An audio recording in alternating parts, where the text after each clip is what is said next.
ನಮ್ಮ ಜಮೀನು ತಕೊಂಡು ಅವರು ಸೈಟ್ ಮಾಡಿ ಪಾರ್ಕ್ ಮಾಡಿ ರಸ್ತೆಗಳು ಮಾಡಿ ಹಂಚ್ಬಿಟ್ಟು ಸುಂದರಬಾನ್ ಅವರು ಒಬ್ರು ಹಿಂಗೆ ಜಮೀನು ಕಳ್ಕೊಂಡ್ರು. ಮೂಡಾದವರು ಸೈಟ್ ಮಾಡಿ ರಸ್ತೆ ಮಾಡಿ ಹಂಚ್ಬಿಟ್ರು ಅವಳ ಅಯ್ಯಮ್ಮನ ಜಮೀನನ್ನ. ಸುಂದರಮ್ಮ ಅವ್ರಿಗೆ 50-50 ಅನುಪಾತದಿಂದ ಸೈಟ್ ತಗೊಳ್ಳಿ ಅಂತ ಹೇಳಿದ್ರು. ಅಯ್ಯಮ್ಮ ಒಪ್ಪಲಿಲ್ಲ.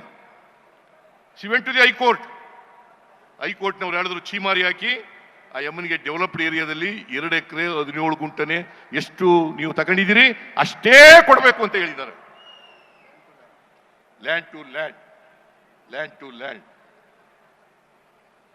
ನಾವು 3 ಎಕರೆ 16 ಗುಂಟೆ ನನ್ನ ಹೆಂಡತಿ ಕಳ್ಕೊಂಡಿರೋದು. 2014ರಲ್ಲಿ ಹೇಳಿದ್ರು ನನಗೆ ಮೂಡಾದವರು, ನನ್ನ ಹೆಂಡತಿ ಅರ್ಜಿ ಕೊಟ್ಟಾಗ ನಾನು ಹೇಳಿದೆ, ನಾ ಚೀಫ್ ಮಿನಿಸ್ಟರ್ ಅವರಿಗೆ 1 ಗುಂಟೆನೂ ಕೊಡ್ಕೊಡುದು ಅಂತ ಮೂಡಾದವ್ರಿಗೆ ಹೇಳಿದೆ. 2014ರಿಂದ 21ರವರೆಗೆ ಕೊಡ್ಲಿಲ್ಲ. ಮತ್ತೆ ನಾವು ಇಂಥ ಜಾಗದಲ್ಲಿ ಕೊಡಿ ಅಂತ ಕೇಳಿಲ್ಲ, ಅವರೇ ಕೊಟ್ಟಿದ್ದಾರೆ. ಅಟಾನಮಸ್ ಬಾಡಿ ಅದು. ಮೂಡಾದಲ್ಲಿ ಬೋರ್ಡ್ನಲ್ಲಿ ಬಿಜೆಪಿಯವರು ಇದ್ದಾರೆ, ಜೆಡಿಎಸ್ನವರು ಇದ್ದಾರೆ, ಕಾಂಗ್ರೆಸ್ನವರು ಇದ್ದಾರೆ, ಎಲ್ಲ ಇದ್ದಾರೆ. ಅವರು ಇಂಡಿಯನ್ ವಿಜ್ಡಮ್ ಕೊಟ್ಟಿದ್ದಾರೆ. ನಮ್ ತಪ್ಪ ಅದು. ನಮ್ಮ 1,48,000 ಚದರಡಿ ನಾವು ಕಳ್ಕೊಂಡಿರೋದು. ನಮಗ್ ಕೊಟ್ಟಿರೋದು 38,284 ಚದರಡಿ, ನಾಟ್ ಇವನ್ 50%.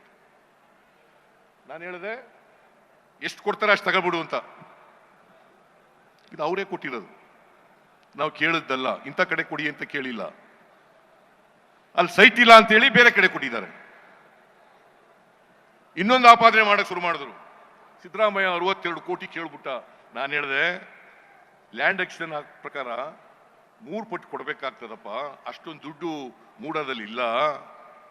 ಸುಮಾರು ಅದ್ರ ಪ್ರಕಾರ 3% 3 ಟೈಮ್ಸ್ ಕೊಡಬೇಕು ಅಂತಂದ್ರೆ ಜಾಸ್ತಿ ಆಗುತ್ತೆ ದುಡ್ಡು. ಬಡ್ಡಿ ಎಲ್ಲ ಸೇರಿ 60 ಕೋಟಿ ಮೇಲೆ ಹಾಕ್ಬಿಡ್ಬೋದು ಅಂತ ಹೇಳಿದೆ. ಅದನ್ನೇ ಏನ್ ತಿರ್ಗಾ ಮುರುಗಿ ಮಾಡಿ ಸಿದ್ದರಾಮಯ್ಯನವರು 62 ಕೋಟಿ ಕೇಳ್ಬಿಟ್ರು. ಸಿದ್ದರಾಮಯ್ಯನವರು 62.